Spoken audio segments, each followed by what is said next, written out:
I call the regular meeting of the Upshur County Commission to order. We'll begin with a moment of silent meditation and prayer, followed by the Pledge of Allegiance.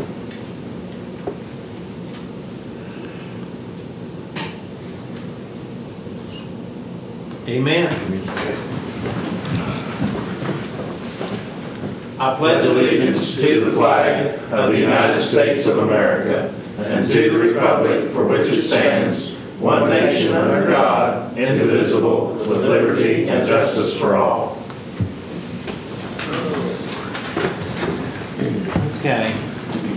We have no minutes today? We do not have the minutes prepared. It's with the holiday and the canvas.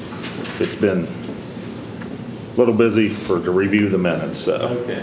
we'll have those at our next meeting. First item is to approve and authorize the president to sign any and all documentation related to the purchase of 2013 Ford Taurus for the Upshur County Sheriff's Department. The sheriff is purchasing a replacement vehicle, and the letter authorizes the president to sign for a maximum of $32,000. It should be approximately $30,000 with the equipment included, $23,000 plus for the vehicle, and then $5,000 or so for the equipment is what the estimated cost is, purchasing from the state contract. We have a motion to approve and authorize the president to sign any and all documents relative to that purchase. So moved. I'll second it. All in favor say aye. Aye. Opposed, same sign. Approve and authorize the employment status change of Judith Piercy as site supervisor for the Lewis Upshur Braxton Tri-County Child Exchange and Visitation Program effective October the 22nd, 2012 at the rate of $8 per hour. Ms. Burkhart, the supervisor for that program, had sent through a request, and I failed to notice that it had changed the rate of pay on that. So that's the reason for the delay in getting that to the commission in a timely fashion.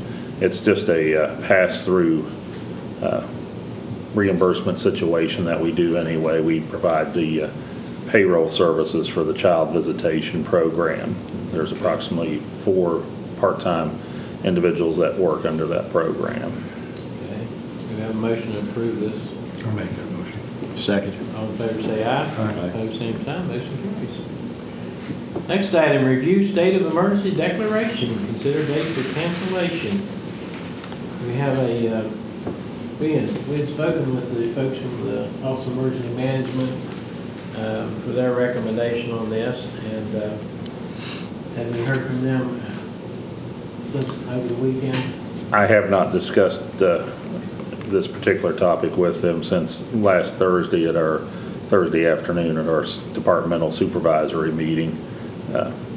I do know, as you gentlemen are aware, that the Red Cross and other agencies have pulled their assets and teams out of Upshur County and moved those to other areas throughout the country. So I think we received an email from the Mr. Ferry, the supervisor of OEM, the director of OEM, that there were under 70 individuals now without power. And if I recall, at one point we were told that on a typical day, not to minimize the loss of power to the 70 locations, but on a typical day it's about 5% power outage in Upshur County. Is that, do I recall? I don't remember what the number is. I do know but we had that discussion, yes. Yeah, there's always, any given day, all year round, there's around if I recall correctly the number, about a 5% outage somewhere in the county. Can be anywhere based on any number of factors. So it was pretty much deemed by the power company to be back to quote normal. But certainly for those folks that don't have power still, that's not considered normal. And I would hope, and I know this commission will pursue an effort to find out,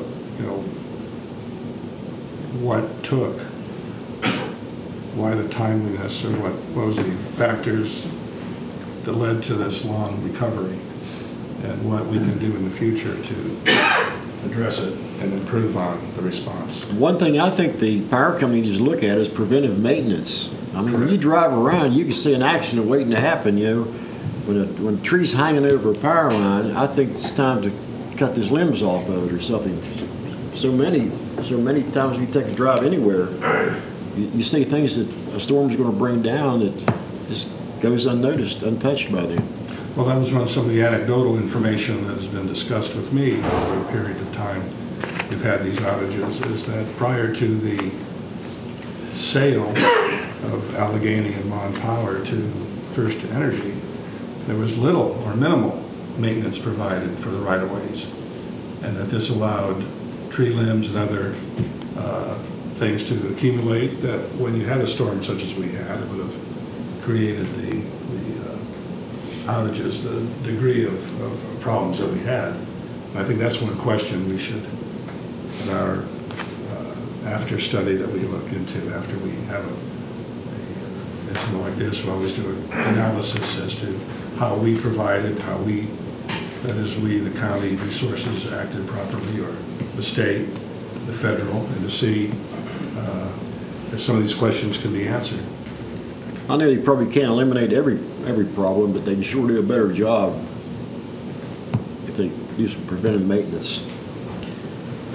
Well, and I know that's probably part of the problem, because I know the line that runs along the Thomasville Road on my property is an old metal line, an old rusted metal line, and it broke from the weight of the snow. There's no limbs on them, just the weight of the snow.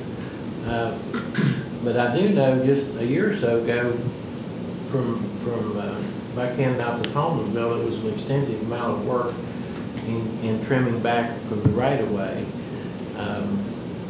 But the other side of that coin is, if you drive out in the areas where, like now, like it's Laurel Run Road, 10 miles, and I think in Rock Cave up in that area, in the remote areas, I know for the last 10 days, every morning, about 40 or 50 trucks go up through Thomasville, and right before dark, they all come down.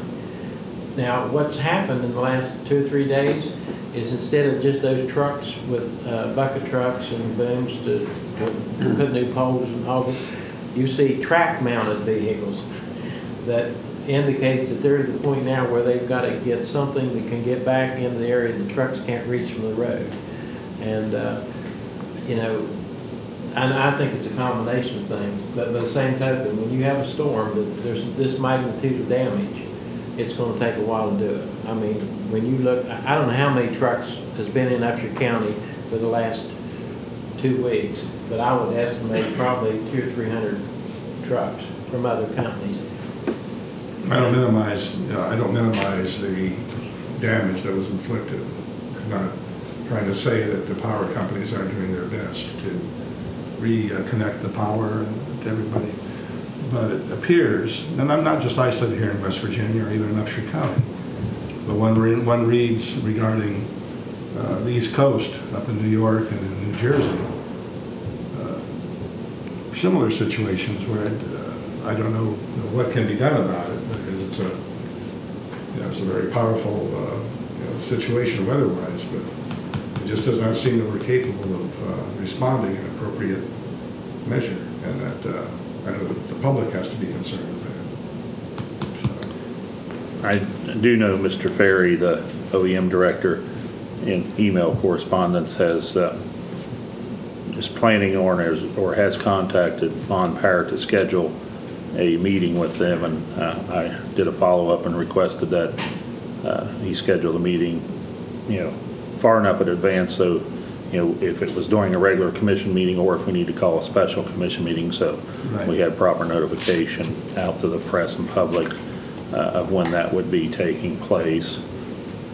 I do know, as of last night, the Laurel Run Road area was still without power for day number 17 now. Well, and the two problems is, those areas are the last of the line.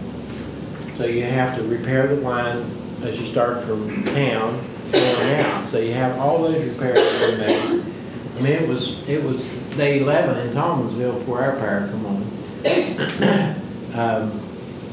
You know, and the other thing is, if you look at the way these grids work, there's one section that comes in above Thomasville, so they got electric before Thomasville. There's one that came in on the Buchanan side of Thomasville, they got electric. So there's like 3 or 4 different sections that got electric because it comes in different ways. You know, whether they can hook those together and make it work, I don't know. But I do know this. I know no older than I am. I'm not as old as you guys, so you know, you have more experience than I do. But I do know this. Of all the storms that I've seen and the damage that's been incurred, I've never seen one of this magnitude. I had trees. I've never had Young trees. whippersnapper that you are. Yeah. In years to come, you can tell I can relate. you relate the storm of, This will be close to the 85 flood as far as telling stories, but there was more damage. You know, even when we had this ice storm there a few years ago, we've had snows in October when the leaves were on the trees. But as far as the amount of snow that we had, even compared to the summer storm, because we didn't have the weight of the snow, that was what caused a lot of the damage. I mean, you can look in the areas where it was hard hit, and you can see the tops of the trees that are broken out and hanging down. So, I mean, it was very extensive. And I know a lot of these lines are old, but as I drove down in the 10 mile and I saw those electric poles, which maybe had been there quite a while, but electric poles are pretty stable, snapped in 2 like toothpicks. I mean, a whole row of them down in the 10 mile. And they're so far off the road that you can't reach them. That's why they have to bring track mounted augers and equipment in to set poles. So when it's that kind of damage, you know, unfortunately, it's going to take a while to get the service back on. Well, one of the stories I heard, of course, we had repair crews come in from out of state, and one I was particularly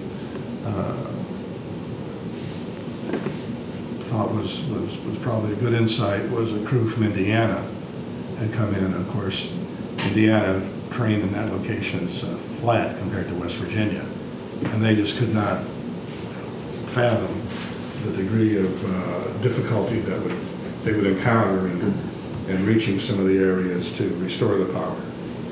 So a lot of things contribute to this, including the terrain and the inaccessibility of many of the locations in West Virginia and Upshur County as well. And the fact that the majority of the snowfall was in the southern part of the county where you'd have fewer roads accessible and more mountainous terrain. So it was, I guess, in many ways what they described earlier as the perfect storm in terms of ferocity and intent.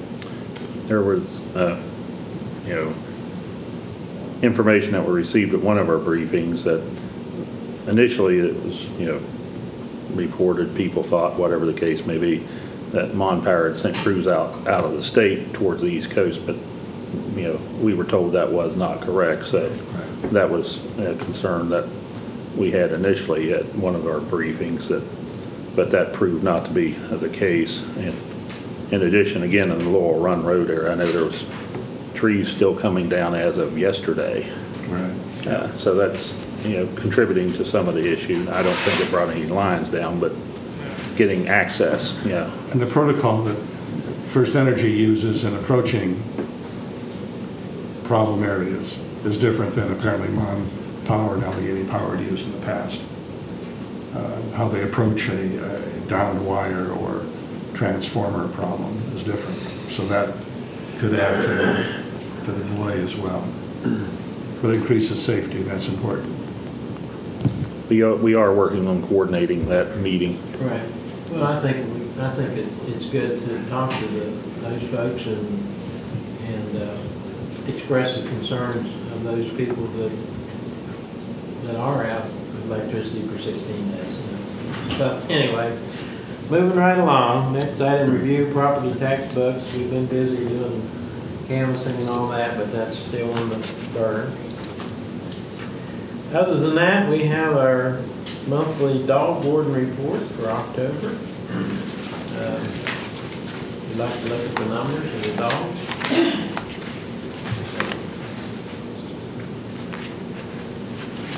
And we also have our notice of Suddenlink Communications rate increase. And, you know, it's kind of interesting, we're talking about updating and upgrading and improving infrastructure for the power company. And what's the first sentence in this letter from Suddenlink? As you may know, Suddenlink continues to make significant investments in its local network. So as you make investments and improvements, then who pays for those? The customers. So for those of you that are on Suddenlink, that's Merry Christmas. Merry Christmas.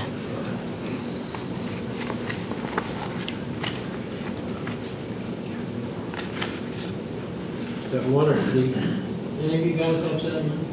You do, what's your average bill? Nothing. Well, I have bundling for internet.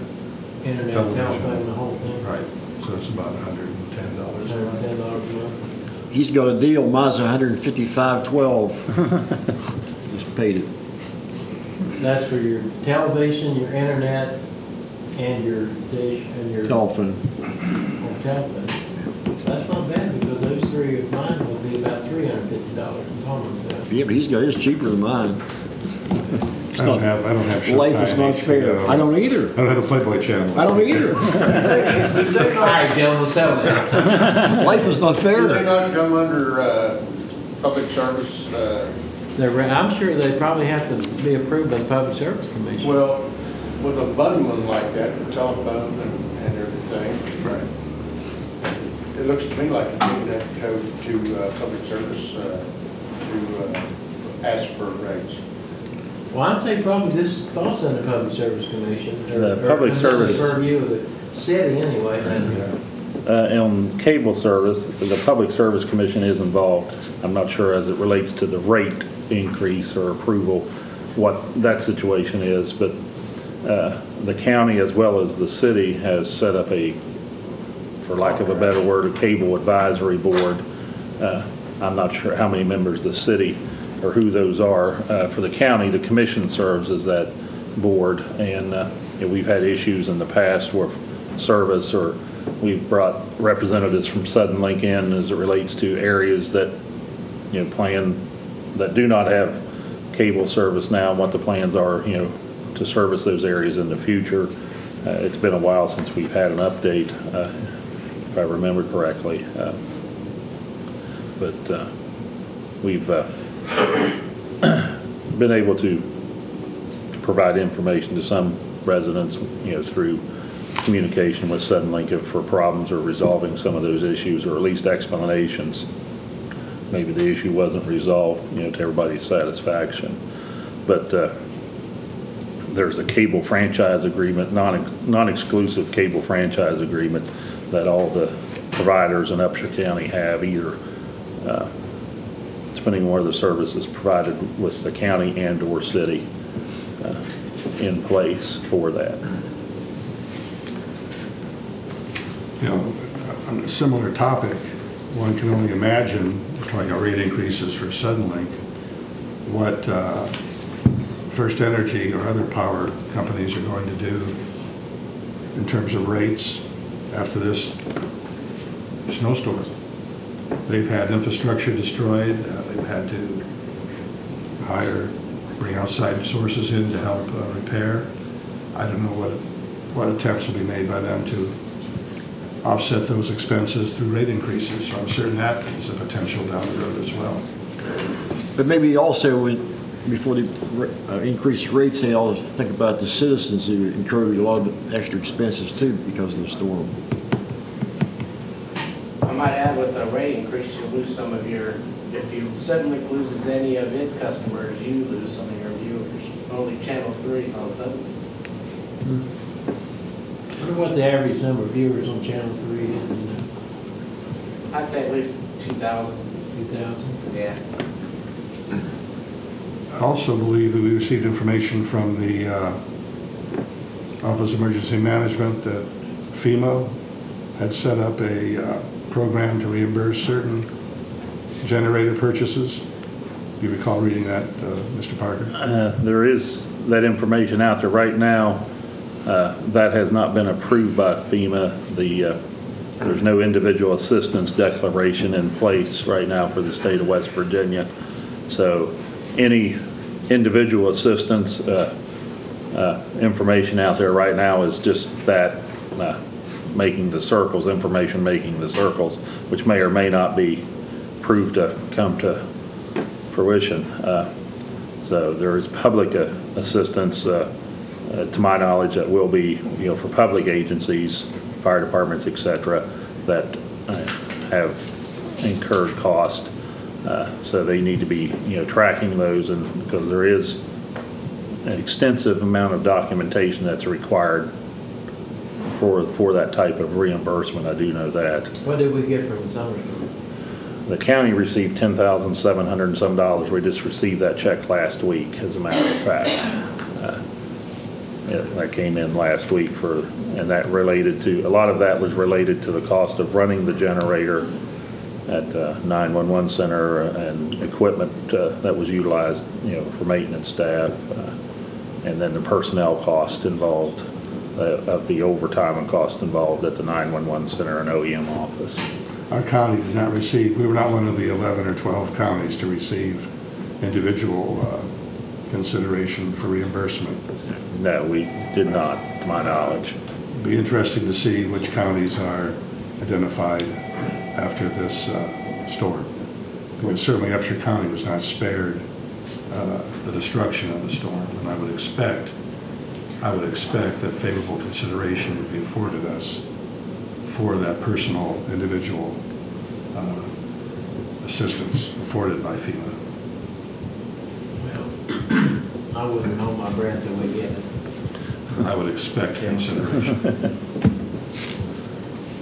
Well, okay, so we have agendas and notice of meetings, Elkins Road Public Service Districts, council meeting, minutes and financial reports.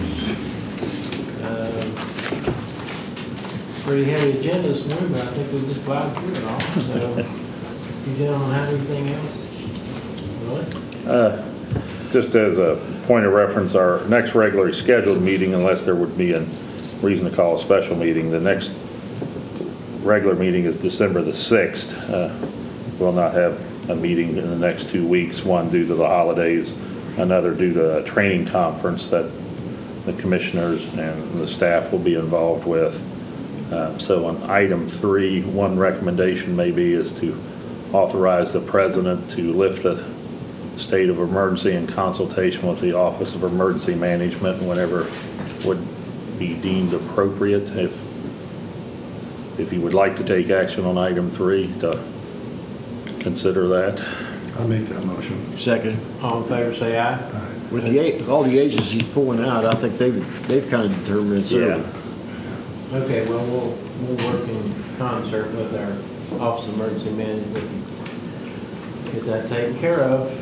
No one has anything else, then I'm sure we have some paperwork and checks to sign. We do have paperwork and more paperwork coming. There you go. Okay.